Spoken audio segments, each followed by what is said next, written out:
Jordan, weird question, but what time were you born? Do you know? What time was I born? Yeah. I don't know the exact minute, Yeah. but it was like noon. Oh, okay. Okay. Why? We're born on the same day. Just want to see if we had the exact same birth chart. Welcome to Spinsters, a podcast where we unintentionally shit on Spencer Dinwiddie. I'm Seerat Sohi, your writer for The Ringer. And I'm Jordan. Haley had to miss the intro because she abandoned us for another podcast, but it's okay. She's still here for the rest of the episode. This is part 1 of 2 of our anti-awards award show. Because of all of the talk around awards, we decided to make up our own because they're way more fun. A few housekeepings before we get started. Make sure to subscribe to our YouTube, like our last video. It had puppies in it, and you'll definitely want to see this video too. So go check it out. And also rate 5 stars if you feel like it, wherever you get your podcasts. After the break, we'll jump in. Okay, cool. So today we're doing an anti-awards award show. Jordan and I are famously not fans of the awards conversation. I think it is just very redundant, and sometimes you just don't have to talk about it. Like Tyler Herro's Sixth Man of the Year, and let's just all agree and shake hands and move on. Yeah, exactly. I also just think it's flawed. It's flawed because we're people, and media members like to be wooed and also hold a lot of grudges. And yeah, it's flawed. If you can vote and you're not like a player or a coach, I think an award is flawed.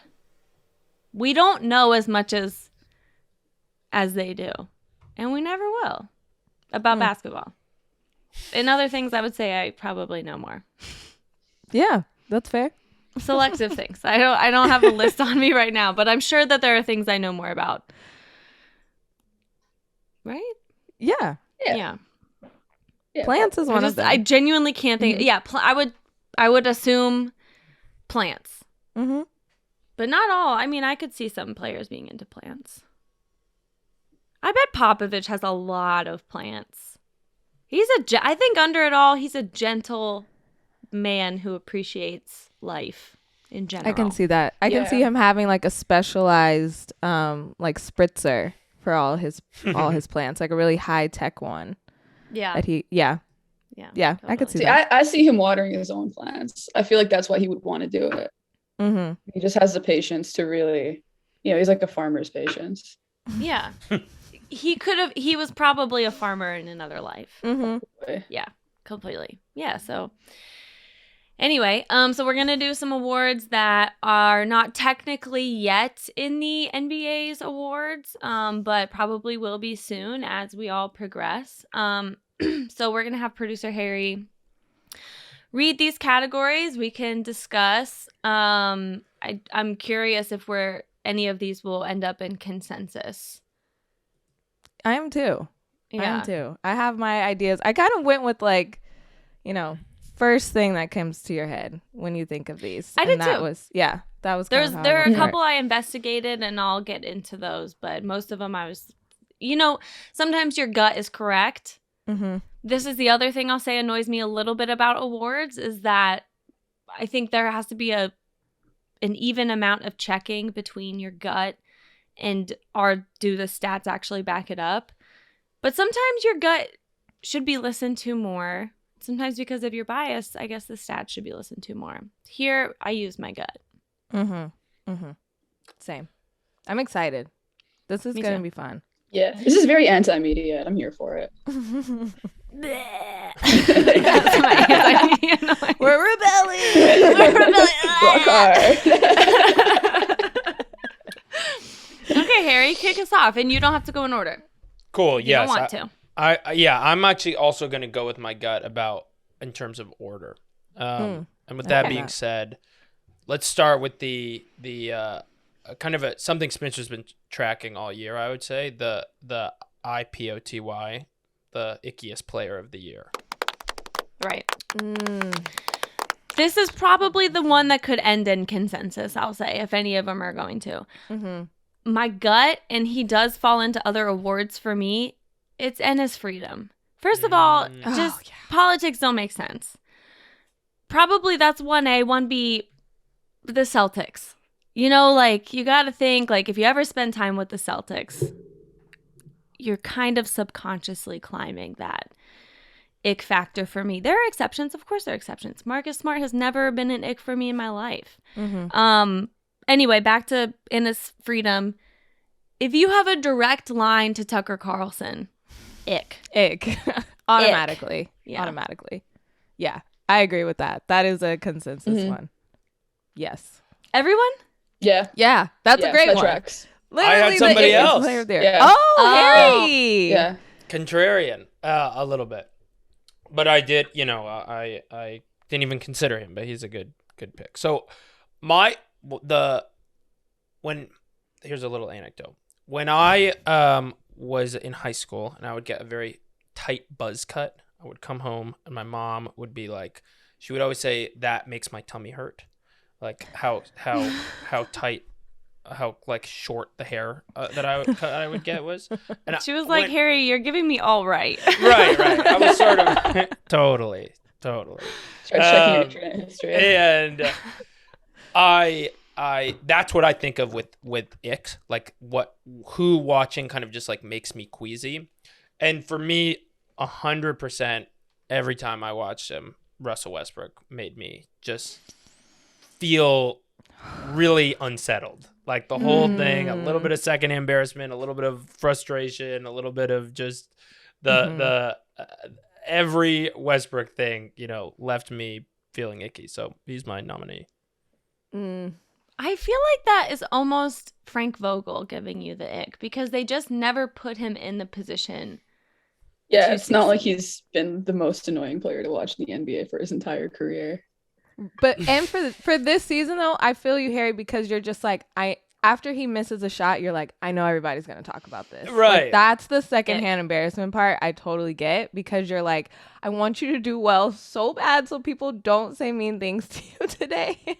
And that's the type of energy you're watching him with. So I do see you on that part. Oh. Yeah. We will not talk about the Lakers in detail. You're right. His shot selection is a huge ick. I'm tired of people being mad at him for everything, but I will say that is an ick. Yes, I agree. I didn't want to pile on Westbrook. This is the only place he's nominated for me. That's fair. So it is probably like the worst award you could win. Yeah, it's gotta be the worst. There's a couple bad ones.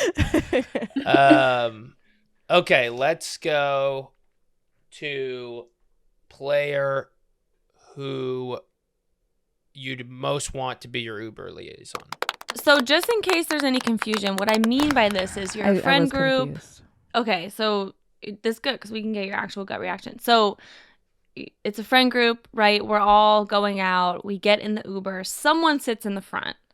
Someone is always the designated friend, sits in the front, makes conversations. How long have you been doing Uber? Okay, where are you from? Oh, wow, I had a college friend who's from, whatever. There's always the person. Yes. Who would that be in the NBA? I'm going Al Horford. Ooh, that's a good one. Bats those long eyelashes. Yeah, that's a good one. You're absolutely right. Yeah, I didn't even think about that part. But just reasonably friendly enough, talkative, has good relationships with everybody in the car. Like, if you need everybody to just shut the fuck up, like, he can turn around and it's like it's gonna be respected. You can just turn right back to the Uber. He's not gonna talk too much about himself either. He's gonna ask questions. Yeah, get the guy's life story. Make like a 20-minute ride feel like 5 minutes. Yeah, I like that one. Kind of, you're right. Turn around and tell people, be quiet or stop acting up. He would say it like that. He's preserving the Uber rating. Yeah, absolutely. Yeah. Absolutely. He just looks responsible too. Yeah, he does. He does. He gives off responsible vibes. That's a good vibe to give off. Mine would be Serge Ibaka. I was confused a little bit by this question, but as soon as you started explaining it, I'm like, yep, it's Serge. He's going to ask some good questions. He's also just going to be super stylish, automatic talking point there for the Uber driver and everyone else in the car. And you also want him to sit in the front. You feel safer if he is in the front and just protecting everyone. So yeah, going with Serge. Should it always be a big man too? Like the tallest player should just get the most space. Like you just wouldn't want somebody who's 7 feet tall in the back seat. Mine is not a big man. Mine is Quinn Cook. I think he's just an absolute sweetie, very personable, definitely an extrovert, and is the mom of any friend group he's in. I'm confident of that. That's good. He's also very nice. I met him at a Basketball Beauties League game randomly. What? He's very nice. It's embarrassing. I played in this league. It was called Basketball Beauties in LA. Bad name. But the championship game had like randomly a lot of NBA players come to it in the summer. It was very random. Yeah, I wonder why. It's like beautiful people playing basketball. Yeah, that's probably had everything to do with it. Yes. Next one. Oh no, Harry, who you got? Oh yeah. Oh, so yeah. I had, now that we're thinking about this, for one of the most important things about an Uber, in my experience, is more complicated in COVID, but is fitting 5 people in a 4-person Uber, and like who is going to be able to finesse that the best? Who, if not the sneakiest guy in the NBA, Jose Alvarado. Wow, You went sneaky. Yeah. Okay. That's all right. Yeah, that works, smart. because someone's always got to be like, hey, we've got 5, but like, she's really small. Yeah. You know what I mean? You also need the designated small friend. Like someone's gotta be lapping or in the middle. Yep. You're squishing. Should we do like the ultimate, like just like who should be in the front seat, who should be in the back seat? Like you could have like Faku be the small friend. You also need the sweet talker as well. The sweet talker to me is the liaison. Right. Because you've got to establish from the start, you're very kind. No one's gonna cause any trouble. Like, don't worry. You have to be the most trustworthy, outwardly trustworthy appearing one. You've got to hide anyone who's even slightly drunk. Any one of your friends that are prone to be loud. Yeah, or rude. Yeah. I like my pick. Serge, let's take an Uber sometime. No, I think you guys all nailed it except me. No, I like yours too. I liked it. Yeah. You gotta go Harry, sneaky. I'm not gonna lie. I don't. Yeah, I didn't like your pick. Yeah, I'll be honest. I think you didn't really bring it. It was probably the last one you came up with. You were tired last night. Also, which one is less problematic? Is it Uber? Because at first it was like, oh, Lyft is the good one. Uber is problematic, and then Lyft passed that, stopped that thing. Like, they were really the ones who were hardcore campaigning for not giving them health insurance or drivers or whatever, like basic rights, like P breaks or whatever. I don't know. At this point, anytime I just use my credit card, I assume that I'm doing something bad. Yeah. I've been taking taxis. I'm bringing taxis back. There you go. Bring the taxi back. Yeah. Harry was trying to bring whole milk back. I'm bringing taxis back. Yeah. Haley is where you're in. I'm in. You're in. Okay, I'm gonna get this right. Louisville, Ma'am? right? Louisville? Yeah. Yeah. I love the concentration. I've said it incorrectly to her before. It's not a good time.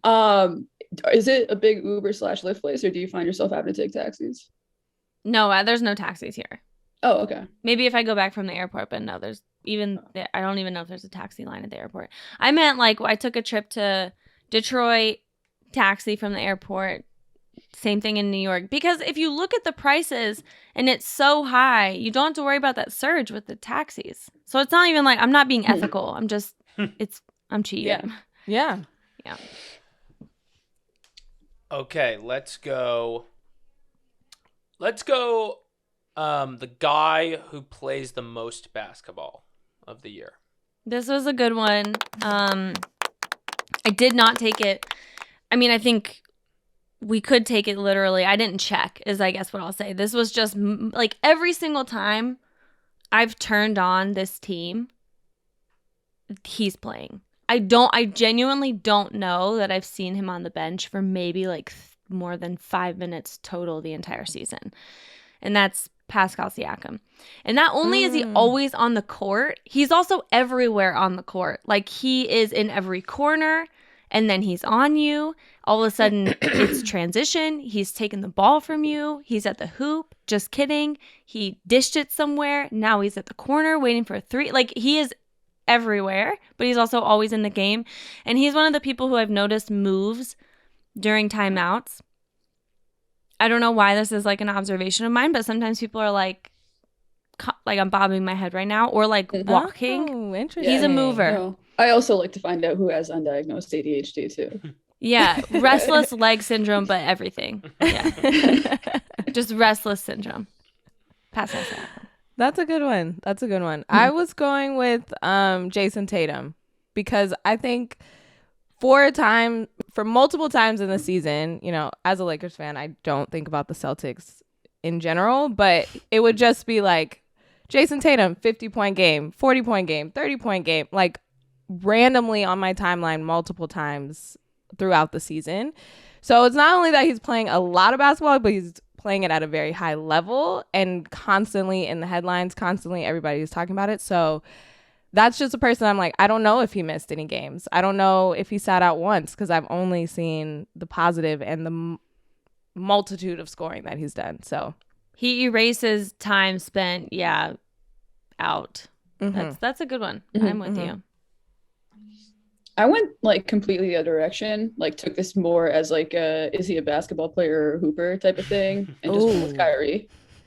Because I feel like he probably plays more. You went with the guy who has missed exactly all of his home games. exactly. He's still in the lab. I went with the guy who's not really playing basketball. But his mind's always, okay. Yeah, no, I got it. Yeah. I like that. Because Kyrie, he was still playing. He was still hooping. You know, he wasn't in a game, but yeah, I doubt that he was actually like taking time off from basketball. Like, I feel like he's probably somebody who needs to play every day.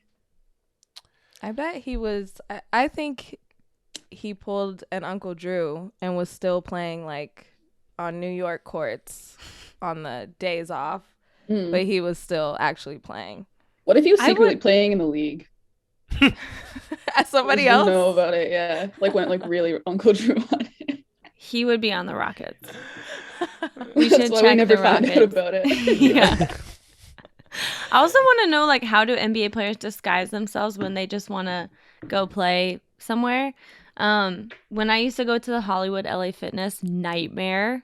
That was so short-lived. Absolute nightmare. It's the worst. Why is that? I saw Des Bryant doing the what do you call that? The machine where your legs are going in and then they're going out. No idea, but I know what you're talking about. Yeah. In college, they used to call it the good girl, bad girl, and I was like, that actually feels really bad. So I just didn't want to say it, but that's the only reference point I have for that machine. Des Bryant. Saw him and I was like, you're Des Bryant. Like, there's no mistaking it, you know? He had a hat on and you're Des Bryant. Mm-hmm. And it's not even like NBA players have typically the height issue, so disguising is even harder. I would like to know if anybody has ever gone beyond a hat to play basketball. Can't wear glasses when you're playing basketball. Mm-hmm. Wearing, like, the idea of wearing a mustache would be so funny. And if that's ever happened, even if it was like in the D League or a player in the D League playing in his spare time, and you've ever heard a story like that, please let me know. Maybe that Ben Simmons is like the rabbit hole you should go down if you want to know. Because remember, he was trying to find courts to play on in Philly before he was going to the practice facility, and he just like couldn't find a place that he wouldn't get recognized. And like his biggest thing was just that he didn't want to play basketball in front of people. Oh, my heart. My heart. Because it's not even like, some guys like just clearly don't love basketball. Like, it's like, okay, then that's fine. I'm not upset about it. But he just like genuinely doesn't like to do it in front of people. It's not that he doesn't like basketball, I don't think. Yeah. Aww. Ben. I don't think there's any way to hide it. You're 7 foot tall coming into an LA Fitness where people are my height of 5'5", and there's no way to hide it. But quick aside for the Hollywood LA Fitness, I couldn't find my ID card, and someone beeped me in, and I swore it was an actor. It probably was. It was a Hollywood LA Fitness. But he looked so common. He was just a white dude with brown hair that I literally tried to Google that to get his name. Because I knew it was dark somebody. shade or light shade? It was dark. It was dark. He was kind of tall. It looked like he was in like an it the guy from NCIS Bones? or something. The guy from Bones? Like on that track. On that track. Hang on, I'm about to pull up his picture. I guarantee it was a crime show that just runs. The reason I said Bones is because it's frequently on before the games. Mm. Hang on. Mm-hmm. Is it? Where's the weird looking ones? Actually, I shouldn't have said that. Sorry. That was so mean. Trust me, I Googled. I delayed I went to the gym, which also the Hollywood LA is so bad. There was like a dip in the court right under. Wasn't him. Damn. Wasn't him. But great guess. Classic. Definitely crime show. Did it look like dip. him? It did look like him. Kind of in that realm of. In that realm. NCIS, CSI, whatever all those other shows were, he was definitely on there. But anyway. I cracked the case. It's a hip adductor machine, by the way. Oh, okay. Yeah. I kind of prefer good girl, bad girl. So. That's a way better name. It's such a good like name. Reclaim misogyny. Yeah. Yeah. I think that's good praise too. kink type of thing, maybe. Praise kink. One time, I think I've said this before on the podcast, I saw Wale playing basketball in the LA Fitness. Yeah, I was on the top level, and you can watch the basketball while you do, like, there's treadmill, or you could do the bike and watch basketball. And so I would do that because I'm fucking a sick weirdo. And I would just, like to, because sometimes people are, like, genuinely will surprise you. Mm-hmm.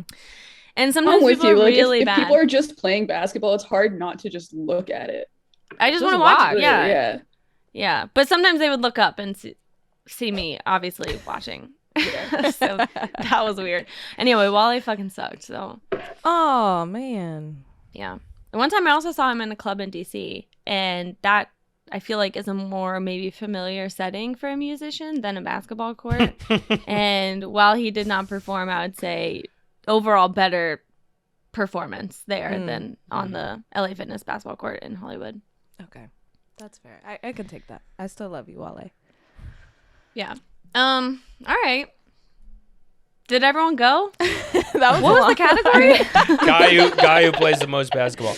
I do have a little. I've got a question. So I have the top 5 actual net most minutes played. Total or per game? Total. If you have per game was Jokic, which is interesting. If you had to guess, that guy is doing heavy. I mean, he's doing all the lifting. Mm-hmm. He's lifting literally every single thing for that team and the NBA. If you had to guess who you think it is, I have the top 5. I'm going with Pascal. I genuinely think he's played the most. He never misses anything. Per game or total? Total. These are total minutes. Okay. I'm looking at the list, so I would. Fred VanVleet. No, neither. Fred. Nope, Fred's no also Rockets. always in the game. Always. Yeah. But He's I don't always think in the more than game. Pascal. Pascal got hurt this season, so that's why I don't think he's going to be in the top 5 total. But yeah, he's I thought we were always doing playing. per game. No, I was saying total. Then it's Fred. So number 1 is Mikal Bridges. Embiid? Number 2, Okay. Miles Bridges, DeMar DeRozan, Jason Tatum, so Jordan, Wow. and then Russell Westbrook. That Really, at his big age. Damn. at his big age. No, Russ doesn't miss a game. He's actually very, very reliable. That makes sense. That makes sense. Mm-hmm. Shout out per to the game. Bridges. Yeah, the bridges, Yeah. literally, there's a metaphor there. I'm just not capable of it Solid. right now.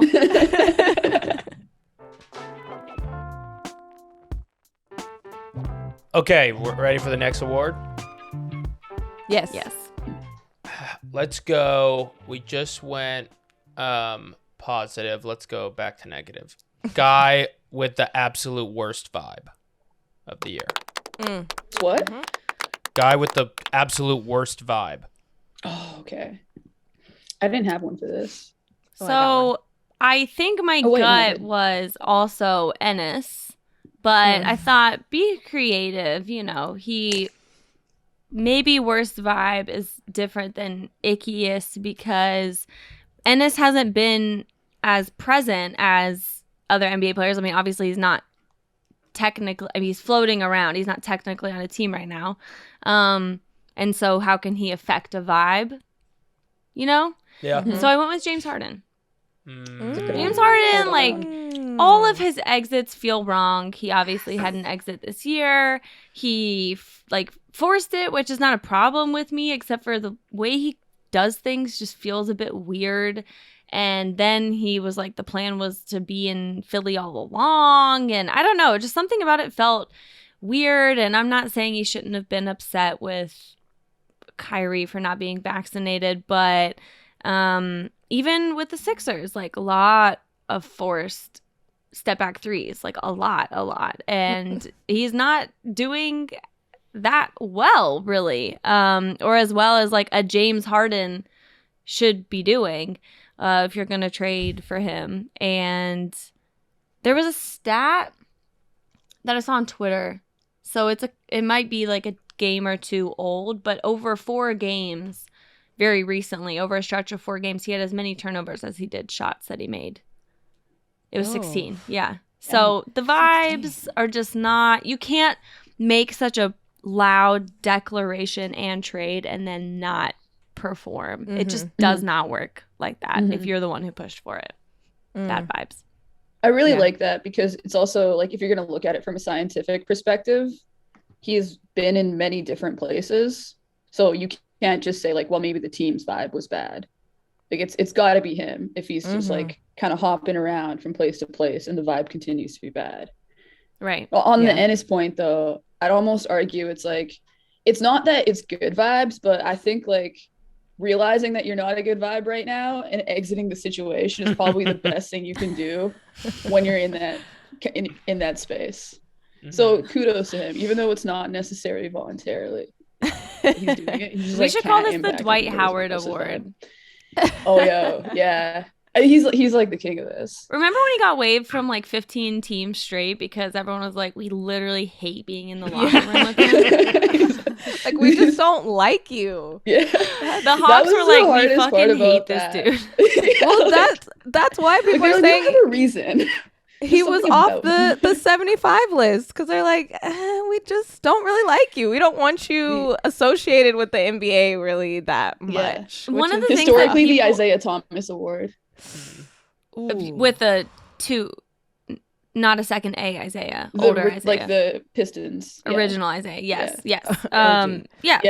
Actually, this should be the Isaiah Award. Yeah, totally. The tough thing for me about Dwight Howard, too, was like a lot of the reasons people would say he's annoying, and like the second or third reason would almost always be like his dad jokes. Can you imagine how bad and frequent your jokes have to be for that to be a reason that people were really annoyed with you? Oh, he just doesn't pass the vibe check. But also, my person for this was Grayson Allen. Just a bad vibes all the time. And for what he did to my lovely Alex Caruso was horrible and terrible. And the vibes are so bad that every game that you play in, if there's a foul call, everyone is just angry at you. Just, it could be a regular foul, but everyone was mad because you give off such bad vibes. Grayson Allen is the worst. Great pick. Yeah. Great pick. Yeah. I would change. Yeah. I stand by James Harden like as being in the running. No, yours. Yeah, that's good. That's good. I went with LeBron here. Oh yeah, go ahead. Yeah, terrible fucking vibe this year. Horrible I don't know if vibes. we've talked about it or not, but literally tweeted in support of Deshaun Watson, like very loudly loved that he was going to the Browns. That's inexcusable, dude. Like, Bad Really? vibes. celebrities are shielded from a lot of shit. This cannot be one of them. That was the grossest thing I've ever seen. And me having literally loved the NBA because of LeBron, I am not a LeBron fan anymore. So I obviously still a great player who I love to watch. But yeah, it's that literally one tweet ruined my fandom of this person. So, and also got a lot of like the replies to that tweet were an all-time no one cares bitch like ratio to like a supportive reply. Yeah, got a lot of no one cares bitch that day. So the vibes multiplied, if that makes sense. No, Seerat, I'm totally with you. That's a great. It's a great. Yeah, my reasons were so much more trivial than that. But what were your reasons? Still tracks. Yeah, what were your reasons? Still tracks. No, he's just like he's just like not really. I wouldn't want to play with him right now. You know, he just throws his teammates under the bus every once in a while. He's like, yeah, this is a guy I'd love to play with. Like he did it with Steph Curry yesterday. And Steph is literally like, I'm cool. Yeah. Like, I'm good off that. I'm good by now. Yeah. Thanks, though. I like where I'm at. yeah, that's true. No, you're right. It's that as well. It's just not good vibes. Yeah. The pressure, even if he did not apply it outwardly, which I saw somebody saying the other day that he doesn't. Like he's one of those players who never blames his teammates for anything. And I thought that was strange because that's absolutely not true. It's like, he not just true. Kind of his thing. It's just coded. Yeah, he just does it. Yeah, exactly. Like Kevin Love, Mario Chalmers is probably still in therapy from playing with LeBron. LeBron was so cruel, and that's the thing with someone who's super famous. You can also just say, man, doesn't this guy kind of like suck? And then everyone for the rest of that person's life will associate him with the influence that player had on your thinking about the other player. Mm-hmm. And I just think about LeBron's, now famous tweet of keep that same energy when he tweeted that at the beginning of the season. Bad vibe. Because it's coming around to haunt you and all Lakers fans. So bad vibe, LeBron. It is kind of a cruel irony that LeBron is going to become like more washed as just an online guy before he becomes washed as a basketball player. Yes. My pick was also a Laker, Anthony Davis. Principally because of the kind of sinister vibes his courtside outfits brought. Sinister. He was getting some like diabolical outfits off. I would just see him like pulling up, sitting in these Lakers games and just be like, who are you mad at, dude? Himself for not being on the freaking court. Yeah. So that's my pick. Yeah, I would hate to see the inside of his house. He has really bad taste. It's like that meme where you can't distinguish anything. Oh, yeah. I bet he's got those like big balloon. Who's that artist who does the big balloons? Jeff Koons. You know who? Koons. Jeff Koons. Yeah, I bet he's got some of those in there. Like just the minis. Yeah, trash. Yeah. Trash. Damn. Yeah. Overall bad vibe. I can't talk about my Lakers, you guys. It's boiling. It's boiling in me. But it's good. That's a good one. All right, let's bring it back up. Coach/player most likely to go on Love is Blind. Jordan, you go first and say, because you have watched full 2 seasons, say the archetype of person that would go on Love is Blind. Yeah. Just in case anyone out there like me quit after episode 1.5. You quit? Oh, you gotta watch season 2. It's so good, Haley. It's so good. Did I already ruin it for you because I told you everything? No, I wanted to watch it because I wanted to see the reunion show. Okay, yeah. That we were talking about. And I might just go and watch the reunion show. I just can't. It's so, like, it's sad for me. It's genuinely sad for me. Why? Not in a funny way. Because just the type of people. The idea that like you want to find love and the solution in your eyes is to go on a reality show where you're in a pod and forced to marry, like accelerate the relationship to either marry or break up after it. After how many days, Jordan? Yeah, it's a short amount of time. It's like 11 days. It made me sad. I'm gonna watch the reality show. If you want to rewatch, we could do a rewatch party. But I couldn't. So it's fair. It's fair. It starts off a little tough because everyone is talking about like all of their insecurities and saying how being in these pods, and it's essentially like blind dating. They do not see each other. They are in these pods. They're talking through a wall and they're falling in love, and they are asking good questions. They're showing off their talents, which is why my pick is Nick Nurse, because he would bring his guitar and serenade the other person, and they would fall in love. They would be like, wow, this guy knows basketball. He knows music. He's talking to me in a wonderful way. He's passionate. And then, they would fall in love. So that's my pick. I could see that. Like, I could 100% see that. I was having a hard time with this one. But yeah, that's perfect. That's such a good pick. It's so weird because it's like, it's kind of like reversed all the way back to arranged marriage. Yeah. Like that's kind of essentially what it is. Like you don't really get to know somebody. You talk to them very briefly and then you decide whether you want to marry them or not. But you're arranging. Yeah, exactly. Yeah. But they have, here's the thing. I also watch Married at First Sight. That's like you're going straight to the marriage. That is legit an arranged marriage because there's quote unquote experts pairing you. But Love is Blind, you at least get to date a little bit and you make the decision at the altar.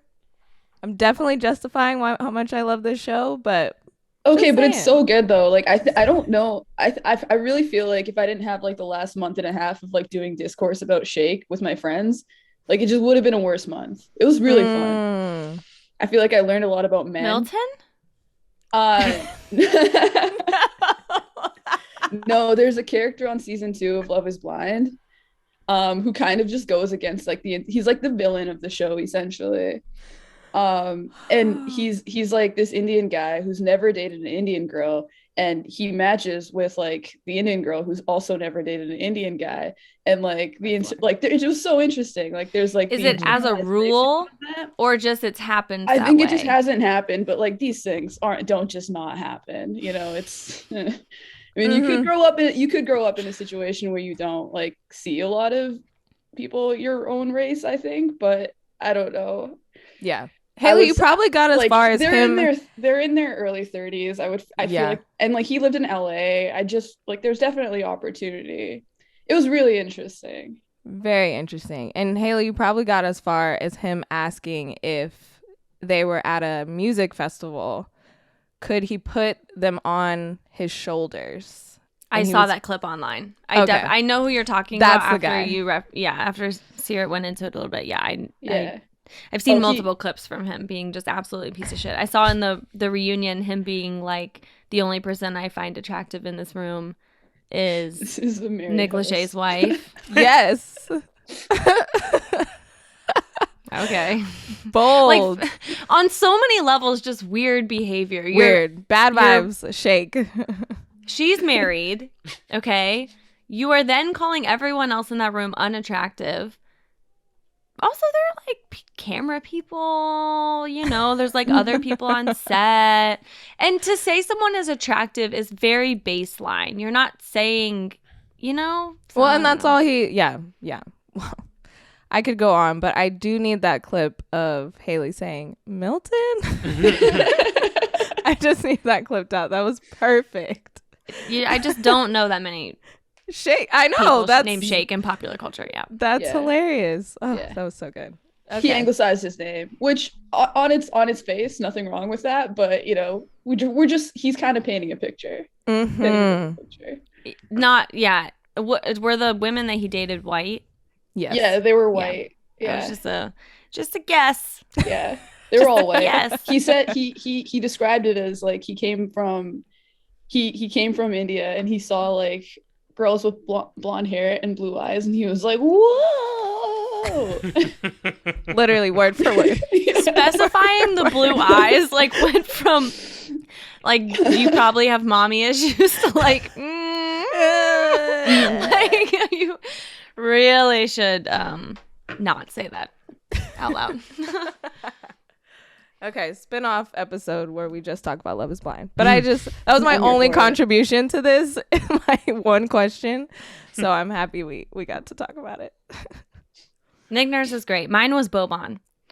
I think that Boban is someone who would want love, who is probably instantly judged on his appearance because he is so tall, and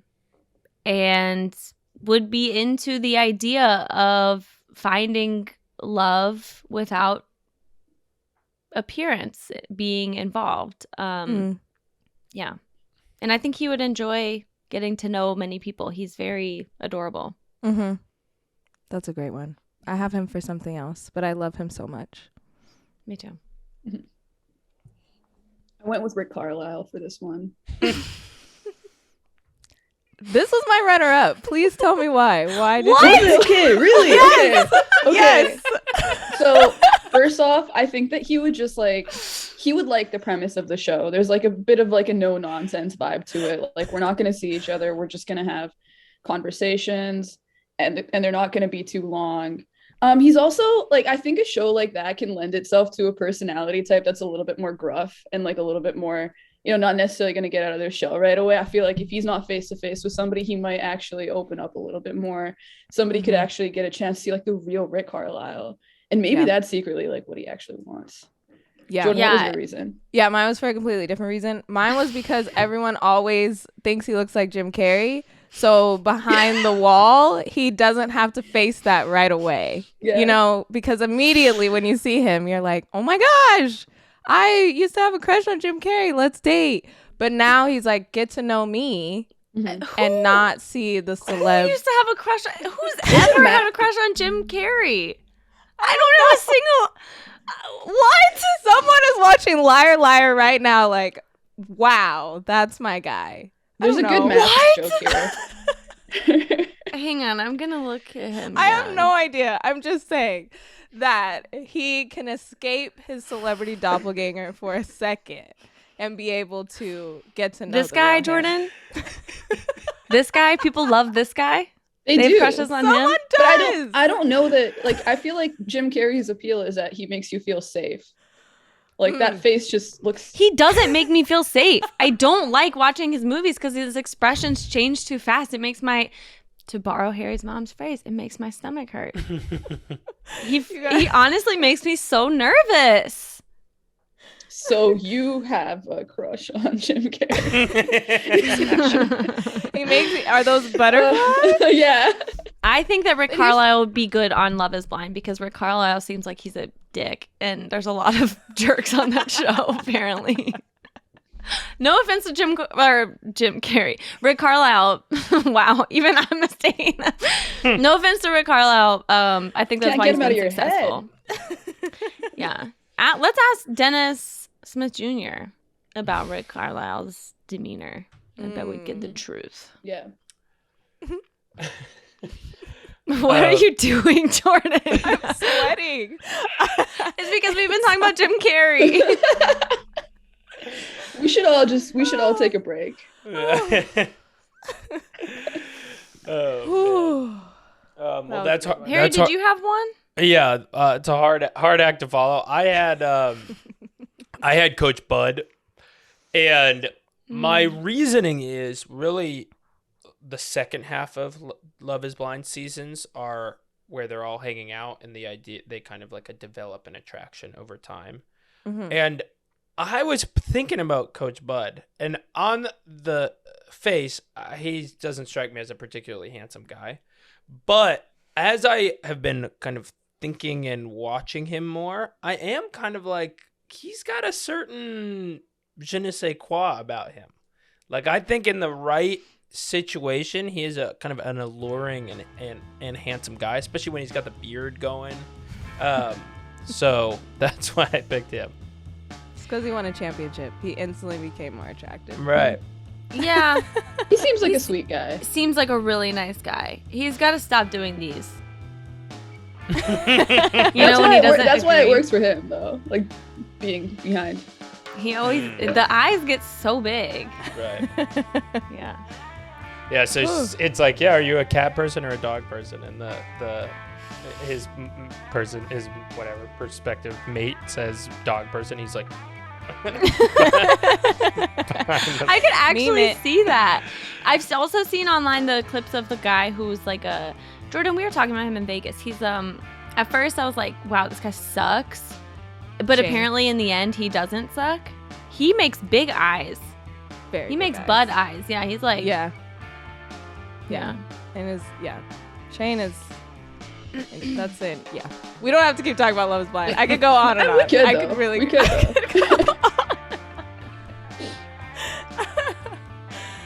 though. Okay. Well, that was the end of part 1 of our anti-awards award show. And part 2 will be dropping on Tuesday.